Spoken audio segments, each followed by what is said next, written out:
I'm Nitin. So, just to give you an introduction about what I have been doing. So, I work on cybersecurity in a company called Loads. So, I have a CEH certification, CHFI on the threat intelligence and forensics, CTIA, and I also take care of CCSP, which is cybersecurity for the cloud platforms. So, and I take up a lot of other sessions across various industries. I'm part of Kerala government's initiative on cybersecurity, part of Bangalore's cybersecurity departments. So I take up a lot of other trainings and certifications as well. So just a brief intro about me. Now today, we are gonna start on the cybersecurity and the threats, basically, right? This is our agenda. We have 8 common cybersecurity threats. What we are gonna discuss. What are the particular threat is? What kind of how it works? How you can protect from that? You know, and I will also be showing using Python and Kali. I'll be able to show you some of the tricks and tips what we can actually follow using Python, using Kali Linux, maybe to create a malware or to create a bombing. So such things I'll also be able to show you in that.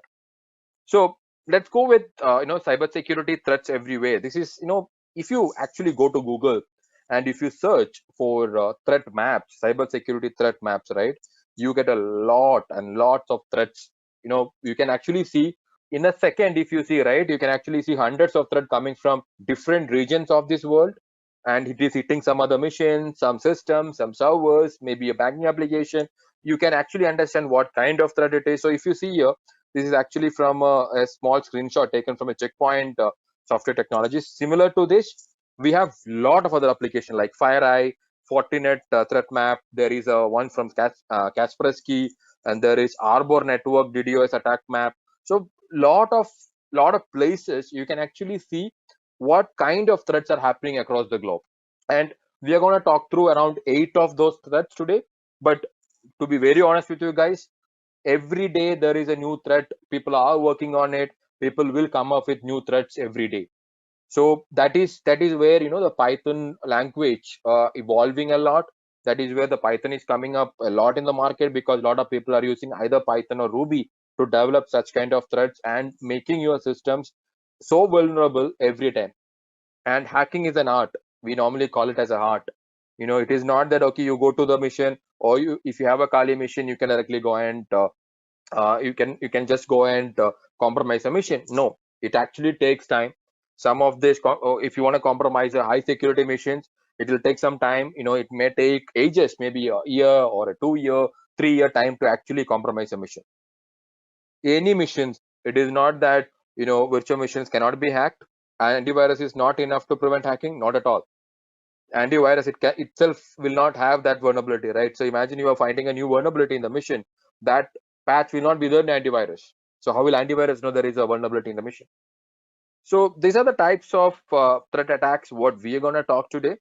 We are going to talk about malware. We're going to talk about phishing, password attacks, DDoS, MITM, man in the middle, D by B, which is drive by download. Then we have malvertising and rock software. So now let's take malware as an example. So harmful software, malicious softwares. When I say, what is the difference between a malware and a worm then? What are malicious, right? Why do you say malwares, not worms? So see, what when you call a virus, right? Virus is something which needs to be executed to replicate. That's the difference between a worm and a virus. So in that virus, we say, see, there is a outer cover for a virus which is which needs to be executed, right? So you are actually making sure you execute some piece of the virus, and then there is a payload, which is the malware, which is the malicious software, which is getting injected onto your machine, and that particular payload is causing problem to your systems, and that's something called as a malware. Okay, so see, if you see, these are certain things what they have come up with. That's some key malware things: the computer virus, a spyware, adware, Trojan horse, and the worms. So these are the different kinds of malwares. So it can be a virus, it can also be a worm, which we already spoke about. It can be a spyware. What is a spyware? So spyware is nothing but, it is again an infection to the computer, right? It is an infection to the computer, wherein imagine I'm gonna, compromise system or a laptop which he's using. So what I'll do is I will make sure that he downloads my software in his machine, and once he downloads, I will get to know which websites he's visiting, which platforms he's going, or what is his browsing history, what all keys he's actually doing there. So all this kind of an example we get to know. That is when, we can actually, it's not actually complete spying, it's not a spying on people, but it's actually spying on the pattern of browsing, or the email messages, username and passwords, your banking credentials, whatever. If it is a completely connected machines, like the Mac or something which you're using, I even get the OTPs in my in my Mac systems, right? So that also can be viewed by the third party, whoever is trying to compromise your machines. Adware, it is, you go to certain websites, you get to see a lot of ads coming from there. Maybe it is not even related to what you want, but it will tell you your system is compromised, you need to download this, otherwise your system will have issues. Different kinds of pop-ups, but there are certain websites which has good pop-ups also. I'm not completely denying that fact, but certain websites which just have, some places, if you go to a place where you normally download your if you try to download your torrents, or if you visit some kind of websites like that, that is when you will have lot of places where you can see lot of the pop-ups which is coming up, completely irrelevant to your activity, what you're doing. But it will just open up something, it will say this is what you need, your system is hacked and you have to download this. So that, those kind of things also. Trojan horse, one of the best thing. Trojan horse, it's a malware which misleads user with its true intent. It will not tell you that, oh, I'm a virus. It will show you I'm a good guy, you can take me for granted, download me, I will not do anything to you, I'm a nice guy. But immediately after you download, that will become a big problem. It will get injected into other files, other all your whatever you call, it can propagate themselves, it will flood like anything. So immediately if the Trojan horse come to a network, right, it is better to actually completely shut that machine from the network. Otherwise it is going to flood through all that, wherever that particular network is connected to, it will take it seconds actually to propagate the viruses. Trojan horse is not a worm. A worm is, it's a program which replicates. People know that it is a worm. When you go to certain website, it will tell you this is a worm. But Trojan horse will not let you, will not, when you are affected with the Trojan horse, you will not know that is actually a virus. You will think, you will not even realize that particular file is a virus. But with the worm, most of the antiviruses are capable of identifying the worms. At least if it has a small payload issues, if it has a small payload which anywhere calls out, it can easily differentiate. But it is very difficult to actually understand from a worm, to a Trojan horse, whether that is a malicious program. It will be completely, it will completely have a shadow image of it, we will not even realize. Virus and Trojan horse, a lot of difference. Again, it is two different things. Virus needs to be executed, right? Even Trojan horse has to be executed to actually run it, but again the same difference. Virus, again, once you have the payload, it's easy for the antivirus softwares or ethical hackers to identify what is this. But it is very difficult for Trojans actually to realize whether it is a Trojan. We will not know. And if someone is trying to compromise your mission, and if he's very smart, if he's clearing his track properly, then it'll be very difficult for any the forensic investigators or digital forensics guys to actually go back and find who actually did this, unless they reveal themselves. So there are certain ways to identify the Trojan horses. So most of the cases are, we never actually get to know whether it is a Trojan horse. So sometimes what happens, we have to understand what is actually causing this issue, drill down. That is where the forensics comes in place. Your digital forensics comes in place. This happened in, I think, 2017 time. Normally what happens when you design a website, people used, they used Apache struts. So they were using a version of 2.0.2, I believe, and they started to have, they built their completely on that. And Apache struts actually updated their software into 3.0. So what happened was, in 2.0.2 there was actually vulnerability, but Equifax didn't actually upgrade it. They thought, okay, we are good with it. Okay, so what happened after that was, they found that what the hackers did was they tried to search for the companies which was using the previous version, which was not, which was not having this updated versions. They searched entire globe and they found Equifax was not updated. They hacked that machine. They hacked their websites using different terminologies, but they hacked those Apache struts and they actually acquired around 40 million people. 40 million. Can you imagine the? And when you say Equifax, it had information about your social security number, your driving license, your name, your any details, right? Especially in US, if you see, they save every details. It will be completely digital. So every information was actually, it was completely compromised. So people, they had a real tough time to understand from where the threat came. Then immediately they got to know during the forensic investigator, they helped them understand this is because of this vulnerability, and they had forced to upgrade it to the next version of the Apache struts. So that is where, always make sure, imagine if you're in office or if you're using your personal laptops, whenever there is a security update which is coming in, please make sure you update it properly. You have to make sure that you update your patches. Once you're not updating your patches, that is when your system is becoming vulnerable. There will be certain vulnerabilities which will have problems. So always make sure you update your machines and do not use pirated softwares. Do not use all this pirated OS and everything, because that itself will have something. They would have actually nulled it using a different way, right? So that nulling itself is actually compromising that particular software's securities. So they are making a open port there, and once there is an open port, it is easy for anyone who want to compromise your missions. And when I'm saying compromising your mission, it is not just compromising your mission. Imagine you are using your personal laptops to connect to a office network, then your entire office will be under threat. So always make sure you guys are safe. Do not use any such pirated softwares or such things. Okay, so now just we are just gonna take a bit time to explain how this malware actually comes in, right? So malware can be attacked using email attachments. I love you virus. That was one of the biggest thing, right? There was an anti-worm also to counter that. People created an anti-worm immediately. So through APK file, you have won a lottery. That those kind of emails are called as phishing emails. So those are not the malwares. They're not actually causing you a problem, but they're actually, making sure you actually believe that you have won something and they are taking you for granted. So that's a different thing. So software downloads, as I said, there are three different ways actually a malware can be executed in your machines. One is through email attachment, which you normally use any emails.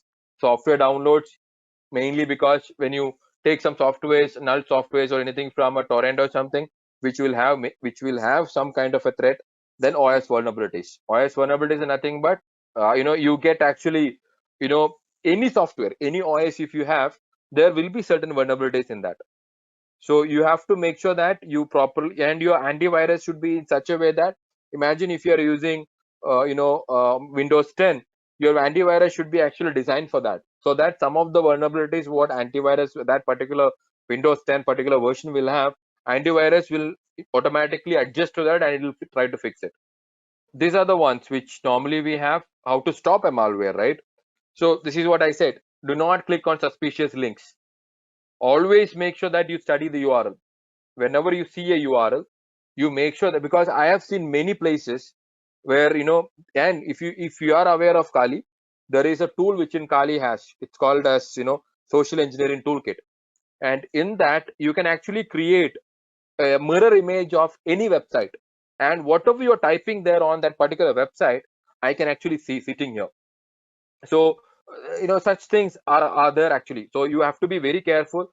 And imagine you are getting if you are getting something like or you want something, you have to click on this link. Please do not, never do that. Always read through the email, what it looks like, and anyone, then only you have to take a call on this. Updated firewalls, always make sure that you have a firewall updated. You have to have a in Windows, if you see, it is Defender, but I'll say it is of very less use as Defenders. But make sure that you have a separate firewall if you are working for if you are working from home. using a personal computer, make sure that you are using a proper firewall. And it also prevents when imagine what is the ultimate goal of any of these hackers, right? They want data. They want to make sure your reputation is at stake. They might call you for a ransom. So all those things, they need something from your mission. So the advantage of firewall is that you can limit the data downloads and everything. So when imagine someone is actually trying to get some information from your laptops. So if you have a good firewall, that will be stopped. Your informations are not actually immediately actually given to them. Maybe they might still get some of the information, but not fully. That is where the cryptography comes in place. So if you are saving it in a proper place, so it is actually better. How to identify a counterfeit site? It is always recommended to always visit SSL enabled, which is HTTPS, and always make sure there is a certificate attached to it. Read the certificate. Is it given to that particular website? And always see, if you imagine you're going to Amazon.com, always go to the website and double check that is showing Amazon.com itself. Maybe it will show as something else. So always make sure that you confirm that it is always HTTPS secure to actually enter all your details, and also the website name is defined as it should be. And then the updated OS, right? It is always recommended, whichever OS you're using. Is it a Mac, if a Linux, Windows, any flavors of Linux? So always make sure that you update it properly. As I said, virus companies will not have, if I'm finding a new virus, they will come back with a patch for that. Imagine if I'm going to design something new, then they will not have the payloads ready for that. They will not have the anti-worm ready for that. So they will only have the data what is currently happening.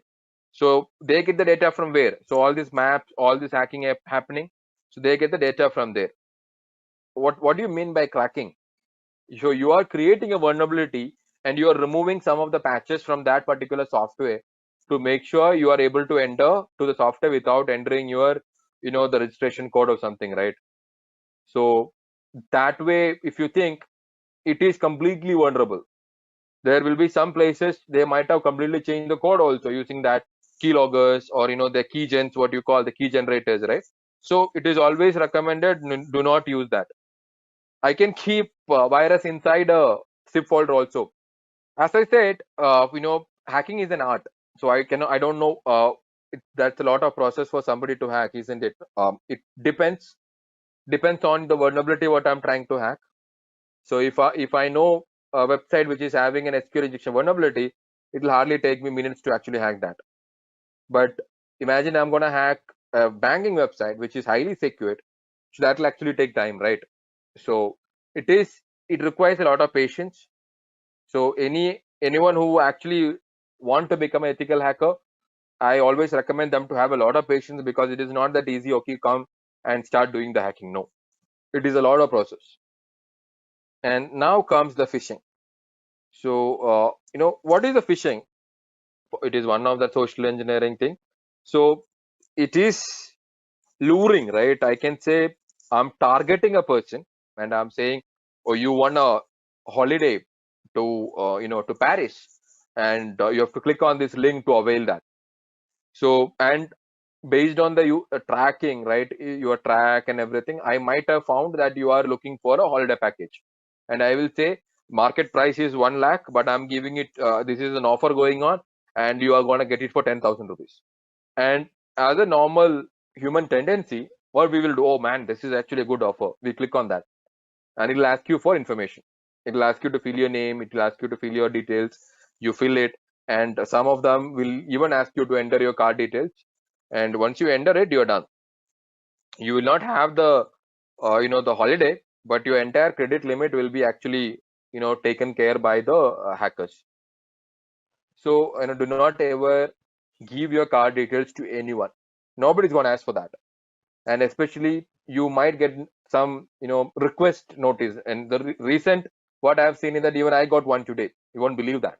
So it is from Paytm, saying that there is a request which has made by some company for 200 rupees. There is a request made by them, and it's a request, right? And nobody is going to request money for us. And you have to always make sure whenever you get a request from any of these UPI applications, never ever click on that. And we don't know what might they will be doing. So never ever do that. Imagine you are going to a cyber cafe, right? I mean, not a cyber cafe, supermarket. You would have said, there will be some lot happening, lottery kind of a thing happening where they will ask you to enter your name and details. You will enter that thinking, oh, you will win something. All those details are actually being compromised, yes. So every information you actually put in under websites, right, or websites, or or the supermarkets when they're saying there is a lottery happening. So they are actually selling your data. All this data is being sold to different people, and they are using it for their benefits. And if you actually go to Google and search for database for mobile numbers and email address, there are people even selling that. So that is how things are. We can't overcome with that. That is how the system is. I don't think we can. It's only about the self awareness. So you have to be aware of what details you should share and what not to be sharing. So let's go a little more information on the phishing part. So stealing confidential data, harvesting login credentials, impersonating. You are registering. You are actually entering your SIM numbers in your place, right? You enter that. Do you think those people are keeping it handy? Even the numbers are being sold by Vodafone, Airtel, and everything. It is not that they are keeping their numbers with them. So these are the how they use the phishing for stealing confidential data, harvesting your login information, maybe your card details or your internet banking details, your email credentials, or impersonating. Same thing which happened in Jamtara kind of movies. So if you see this email, this is an email which is come from Amazon, said to be coming from Amazon to someone. They claim to have your account details are compromised. We have strong reason to believe that your credentials have been compromised and might have been used by someone else. We have logged your account. Please click here to unlock. So if you see the email address which is come from, it is called management@masoncanada.ca. So this is where I said, please make sure that you are just seeing from where it is coming from, and always read the emails. Here there is, if you see the client, they will never say the dear client. They will always say, if it is addressed to you, they will always say that this is from which place. It is like dear Nitin. So it will be always addressed to that person. They will never say dear client. And this click here, if you see, it will open some, see, it is actually fake Amazon.com. And when I click on that, it will open that particular email. I mean, the particular page, it will look exactly like your Amazon itself. And they will make sure that you enter your details there.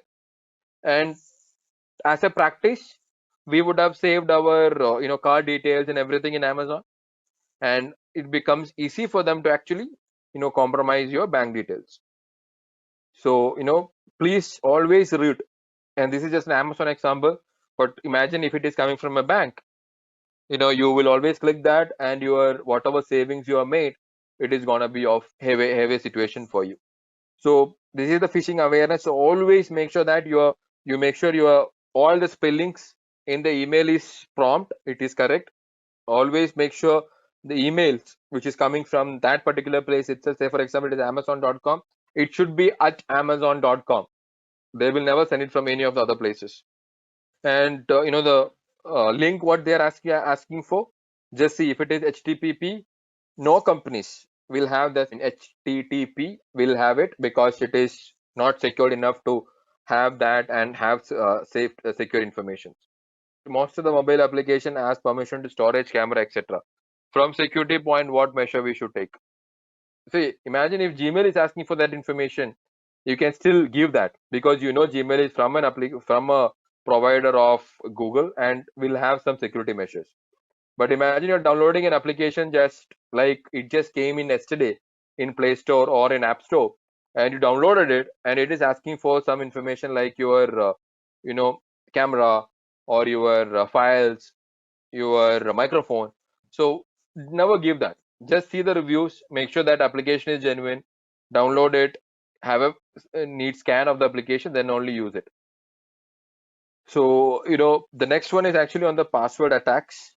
what are the different kinds of password attacks. So I'll keep the demo to the last so that we first discuss about it, then we'll have the demo to the last. So password attacks are nothing but it is actually a process of recovering your passwords, not just cookies in web browsers. It is see, if you actually go to Google and if you search for most common kept passwords, right, you can actually get some millions of passwords. And if I can download that and make a dictionary and I can attack your machines using that dictionary, most of the times, around 60% of the times, it is actually a mix of that. I'm not saying it is 100%, but maybe 60% of the time it is similar. So password like 12345 ABCDF, 𝐂𝐞, welcome, password at 1234. Such kind of passwords are very, very, very easy to hack. It hardly takes 5 minutes for me to actually compromise that. And depends upon the when I say compromise, it depends upon which platform you're using. So if for example, if you're using Gmail, and if I want to compromise your Gmail systems, it is a little tough because Gmail has a countermeasure which can actually prevent me entering the password multiple times. You might have seen that. It will come with that uh, captcha kind of a thing. It will make sure that you are not a robot. So that way it will actually prevent. But some places it doesn't. I can enter my password n times. I have written a code which can actually get all the passwords what you have saved on your machine in your Google Chrome saved password. It's a very simple Python code. So never save your passwords on Chromes. Make wherever possible, you can always go for the two-way authentication.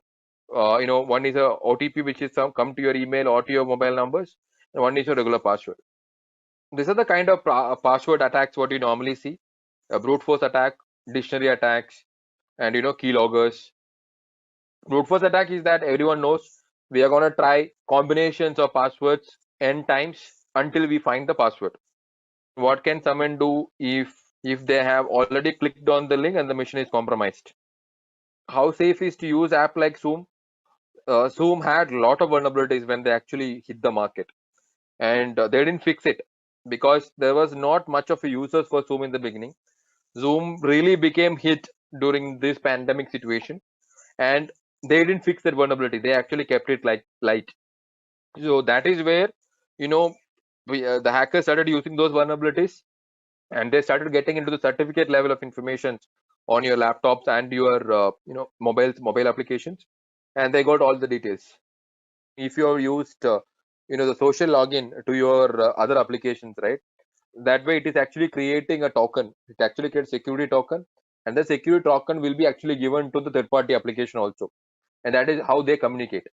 And if I can get the security token of that using CSR of hacking, or the web hacking part, XSS hackings and everything, so I can get to know that this particular token is being used, and I can also log into your email IDs. See, Mac is little different on the keychain. It is a different because it has certain security measures by itself, but I would still not recommend to use that. It is always recommended to enter your card details, you are making any payments, only on HTTPS websites. Never do that on HTTP because it is not secured. Viewing it is okay, and whenever you are viewing HTTP, if you are not downloading anything from this, that is still fine. See, that particular website is vulnerable. You don't have anything to do with that, so you are safe. You shouldn't actually write down your passwords anywhere. That's your personal asset. You shouldn't be writing it. So keep your passwords in a very simple way. There are certain passwords which you can actually remember it easily. So there are certain websites which will help you to set up password generators, and which will tell you also that it is easy to remember that password. And always change your password regular intervals. Always make sure that you change your passwords. Do not keep it with respect to your names, with respect to the place you live, or with respect to the school you have studied. What book you're following, what book you're reading currently. So never do that. And always make sure that your passwords are alphanumeric. It has a mix of both. Like if you are putting password as a password itself, right, you can actually keep P, the caps P, A as in at the rate, S as in dollar, W, 0, R, D. So keep something. This is easy to remember also. It is not very complicated to remember this password. And your password is password, but you are mixing it with things. So this is what I was talking about. Say for example, if you're keeping a password like this, it becomes easy for to remember, right? You can keep like this with anything. You can keep your A as @ S as a dollar symbols. Come up with new passwords like this, and never use any dictionary words as password. Maybe like online. Looking, cybersecurity, security. So those are very very very difficult to actually to very easy to actually to crack it, because there are certain websites which will actually give you the dictionary files, the entire dictionary words, which I can make a combination of it. So come up with something new, innovative, so that you can keep your password safe. The next one is DDoS. We call it the god of attack, right? Denial of service. What is a DDoS? What is a DOS attack?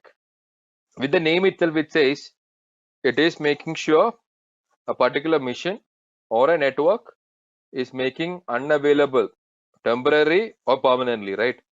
So they are making sure they particularly compromise their missions, and their particular website or what normally happens is they send multiple packets, huge number of packets of data into particular network, and your firewall or your system will get confused whether it is a proper proper packet or anything, and it will go wrong. And once it goes wrong, then the particular website will go down saying, oh, I got some request like this and I'm not able to serve that request, and that is when your application website will go down. So if you see this place, it will actually show, see, from 4 systems your server is getting hit and your packet is getting flooded.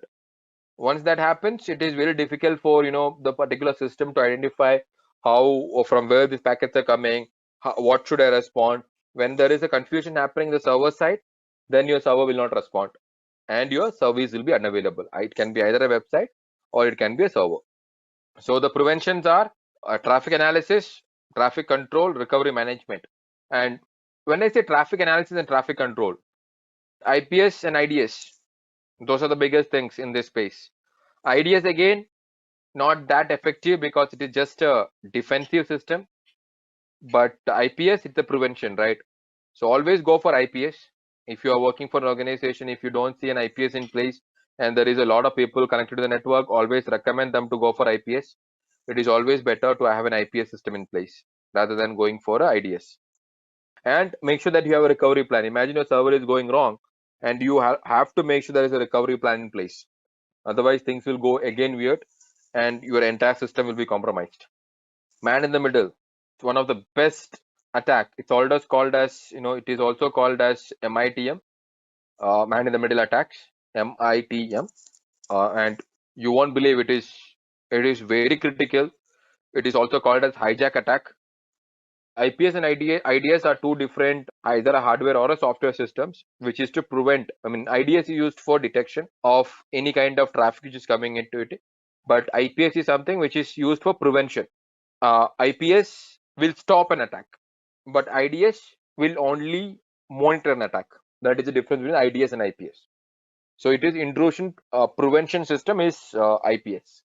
So man in the middle attack is nothing but, say for example, you are going to access your banking application. I am going to set up something in between to that, and you are going to communicate with me first. Then you are going to the bank application.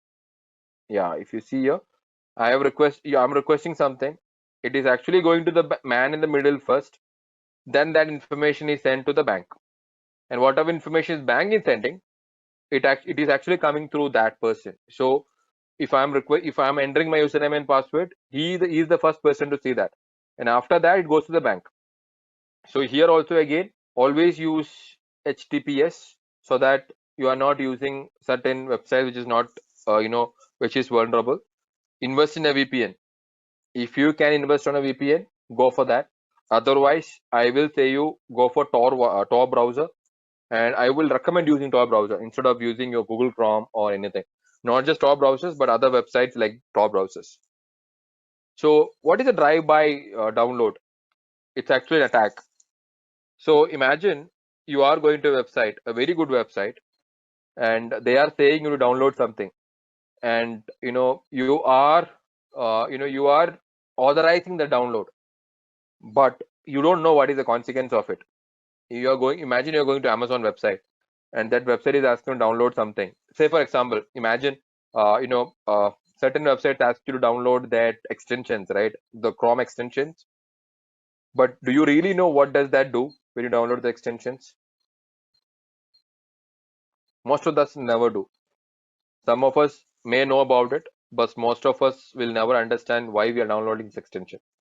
So what happens at the end of the discussion, end of the day, is that you would have downloaded an extension, but you authorize downloading it. You actually doesn't know what is the consequences of that particular download is going to bring to you. And with that download, they might be able to spy you. They might be able to, it is a malware, it is a spyware. So it can be a Trojan, it can be anything what you are downloading. So they get idea of your applications. So this one, it's a new example what we are showing here. So if you go to this place, it is actually asking you to download some of these files, and once you download, your informations are getting saved. So I got connection request on Google saying they provide free services to help to study in us. Try that. I would not say just ignore it in the beginning. Go for it. If they really do, if they're asking you for more information, then do not share the information. Just cut it from there. But there are certain organizations, certain NGOs which is running to help also. But always go for that. See what is that trying to offer. Do not give them any personal information. Just say you might have got the information from my LinkedIn profile itself. With this information, what is that you can help me with? That's it. So the next ones are the malvertising. This is something very common, right? If you go to any websites now, you can actually see a lot of places which is actually having this adwares. Is it safe to use ad blockers in Chrome? Definitely. So malvertising is a very simple thing. It is like only advertisements to spread a malware, right? See, if you look at AdSense, that is again advertisement, but I can use my advertisements in a legitimate way and also illegal way. So, I mean, legal way. So if I'm promoting my websites in certain platforms, I can use it properly, but I can also, I can also make sure that my applications are, I am promoting some malwares also. How do you differentiate it? So that is when you understand the seriousness of what you are accessing to. Then that is where people say, do not access your torrents if you do not have antivirus in place. Do not click on the links when you click on the, torrents and everything. Deep web or dark web, we cannot be spied. See, it is huge. What you are seeing on the normal web is only 4%. Rest 96% lies on, the deep web and dark web. You can imagine the data, right? With this 4%, you see how much of data we are going through at this current situations. And imagine the 96% is not still seen. So that's what I said. The 4% of your top iceberg is your normal internet. Bottom is deep web and your, dark web. Incognito is having, it doesn't save your cookies to an extent, but it is, still Google can track you. It is not that Google cannot track you if you are still using incognito. So, in malvertising, be very careful what websites you're actually visiting, how, what kind of ads you're seeing. So please make sure that, you are, if you are clicking on certain websites links, right, it will actually redirect you into some place, and that will actually insert a malware onto your machines or to your mobile also. So please do not click on certain things. So make sure you use a proper adware. Make sure you use software updates, and the biggest thing what we need here is a common sense. So add-ons like cookie removers, block tracker, and everything, better not to use it. So use a proper browser like Tor browser, and use a VPN, and always make sure you're using a latest updated browsers, so that you are safe. And the last one is ROC software. So software is nothing but, imagine you are accessing certain websites, and that website will tell you that your system is having virus. Your system is having virus, but actually there is no virus in your system. It is just telling you. It is just creating a confusion in your mind, saying that there is a virus in your machine. You have to download this particular software, Once you download this is an antivirus for solving this particular issue. As a normal individual, what we do, we download the software, we install it. As soon as you install it, that is the time when the real virus has come to your machine. So if you go to certain websites, you can say your system is compromised. Your system is compromised. 80% of your system is compromised. Please download the software. This is a anti-malware software which you can use to revoke this access. So do not ever do that. Nobody is going to know your system is compromised from a website. It is like there are only 0.1% chances that a website can tell you your phone or your laptop is compromised. They can tell a website is having vulnerabilities, but not a software or not a mobile or not a laptop. How does it propagate? Yeah, see, please update your software to unlock yourself from unknown access. And that is when you're actually downloading the virus. Now let me show you on a Tor browser which we discussed, right? So I'm just going to access Google here. And if you see Google, so if you see here, this is how it has guarded your connection. This browser, it went to France, it went to United Kingdom, it went to France again, and the Google. And I can make a new circuit. If I click on this, you can see the circuit has changed now. It has gone to France, it has gone to Sweden, and I've used the last connection as Luxembourg, and I'm using google.com. So it is very difficult for someone to actually get my information. It is same across. If I go to youtube.com, right? So if I go to youtube.com, it will still open up with different places. It has gone to France, it has gone to Switzerland. So there are certificates, there are certain providers for certificates, which normally opens up for different, there are companies like Commo. So if you look at the certificate here, see, this is the certificate, more information, view certificate. See, this certificate has been issued to google.com. This is how actually you can see a certificate. Okay, so I will show you some of the some programs which is actually which will actually tell you how we normally hack certain machines. So let me show you that. So this is this is all written in Python. So this is why I say Python is very important for any of this hacking particular things. So if you see, this is like I can run this program in any of your machines. So once I run this program in your machines, what I'm getting here is almost equal to the data what I'm getting when I'm using a nmap, right? So the similar nmaps is what I'm using here. I'm getting what is your mission, what time is running on a mission, which folder I'm currently in or you are in, what kind of Python I'm using, operating system which I'm using, what is my node, which node is nothing the host name, then what is the OS version I'm using, what is the bit I'm using, what is the processor I'm using. Always use, see, I would not recommend an antivirus, but it is always, it is based on your, what do you say, your affordance. You can go for 𝐤𝐿, you can go for Kaspersky, but do not go for antiviruses like, this Trend Micro. These antivirus need to have in Linux OS. Some platforms doesn't need antiviruses, but it is not just antivirus, right? As I said, it is your firewall. You might not need antivirus, but there are virus firewalls which you can use. Certain firewalls you can use, VPNs you can use. So it is all depending upon your your interest. You can have what is your activity, what you're performing in the particular missions. That is how you have to use it. So I'll show you the bombing which normally happens. So if you see, one second, okay, so I will not use the bulk bomber here because it will actually email the complete systems. So this is how this will work. So if I use bomber.py, so the name underscore bomber. So what happens here is, I have not specified that. I'll show you how the code looks like here.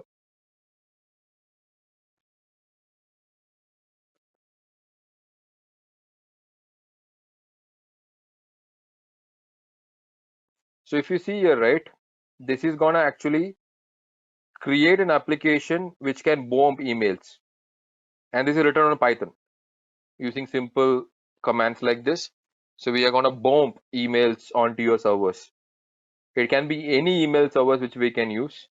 It will start sending emails, it will start sending those to your particular IDs.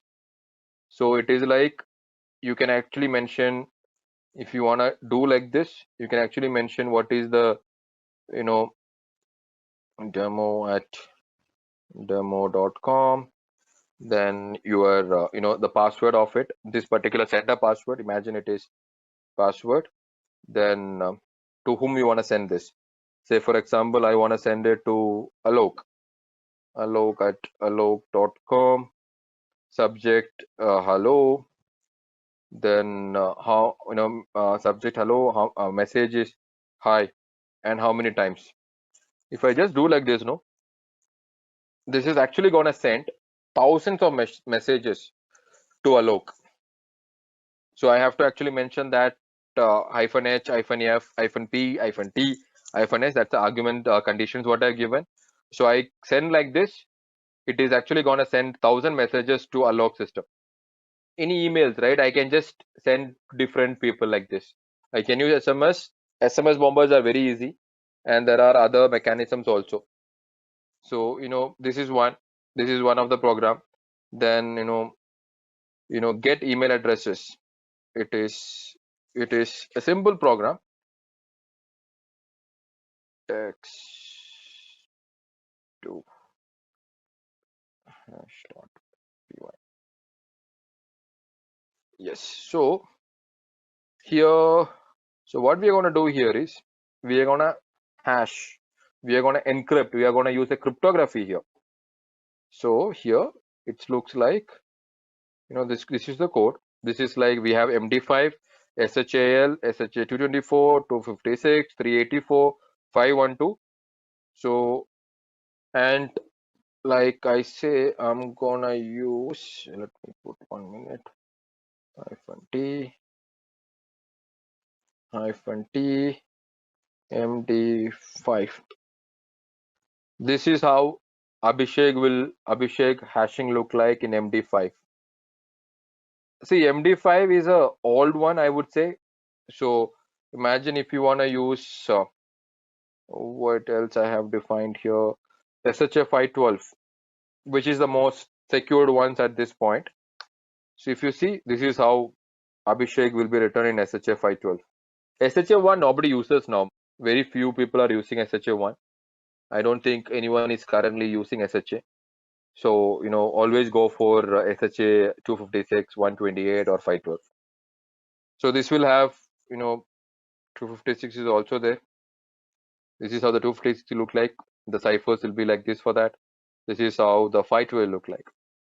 There is different mechanisms to decode it. So this is I'm encoding it now. I can decode it also in different programs. This is an encoding program what I have written. I can, here if you see, I'm decoding it. I'm encoding it. I can use a similar type to encode it also. If you see here, I'm using encoder, MD5 encoder.htgit. I can use a decoder for that. I can decode it back to this. Now let me show you a snitch of this Kali Linux also. Okay, cool. So now let me show you a bit. I'm not able to show you much of this, but I'll just show you a small glimpse of how your all this Kali Linux will look like. So here, if you see, we have the social engineering. This is one of the best best tool, and I can also show you the Nmap. So if for example, I'm going to use Nmap in, okay, let me try Edureka itself.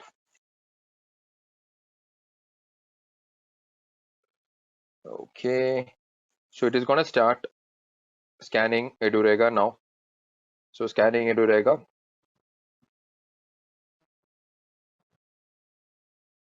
So port scanning, there is no port opened for Edureka. Okay, let me try with Google if it is working.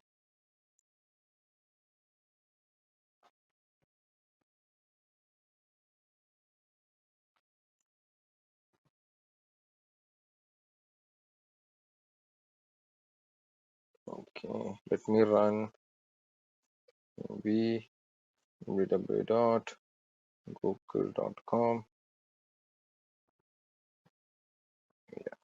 Yes. If you see now, it is going to tell me which are the ports which is open. You can see here. Discover open port 80, 443. 80 is what? The normal HTTP port. And 443 is your SSL. And it is going to take some time. And it is running on stealth mode.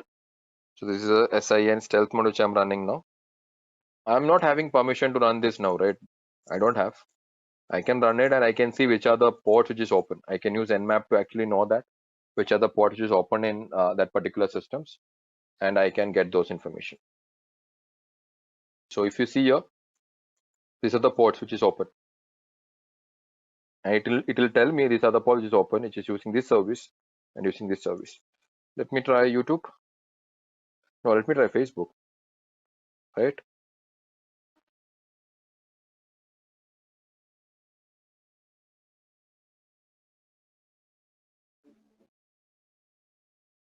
No, see, these are all certain places. I don't know what. Sometimes. Wait. I got it. So now we are scanning Facebook. I don't have to actually declare the HTTP or HTTPS. So for Facebook also we have these two ports open.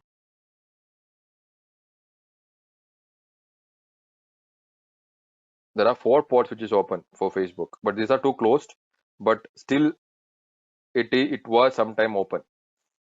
So let me try Edureka now. Yeah.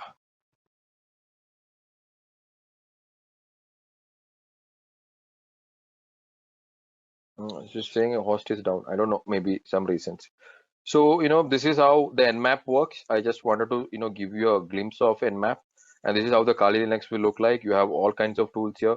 So this is another application which I thought I'll give you an idea of. So I'm gonna take the cybersecurity. I'm gonna take website attack. I'm gonna take this thing. I'm gonna take site cloner, and I'm gonna enter my IP address here. And I'm going to enter www.facebook.com. Now, what actually happens is, if I go to my browser, Firefox, yeah. So if I go to my Firefox now, and I enter my IP address here, what is happening here is, this is not the real one. So if you see the IP address is this, I'm getting the website loaded. It's taking some time, and this is some caching issues. But imagine I'm entering my, say for example, something is there already. Hello, and I'm entering my password. Hello, and I'm clicking on OK. You just clicked, right? What happened after that is I'm actually getting whatever you guys are entering there. All your informations is actually getting saved. You just have to read through this particular report, what is coming, and then you can find I entered the username and password, and this is a simple mechanism of social engineering. So this is a simple mechanism of having that. Thank you so much for your time, and enjoy your rest of the evening, and stay safe, stay indoor. All the best, guys. Thank you so much. Bye bye. Have a nice day.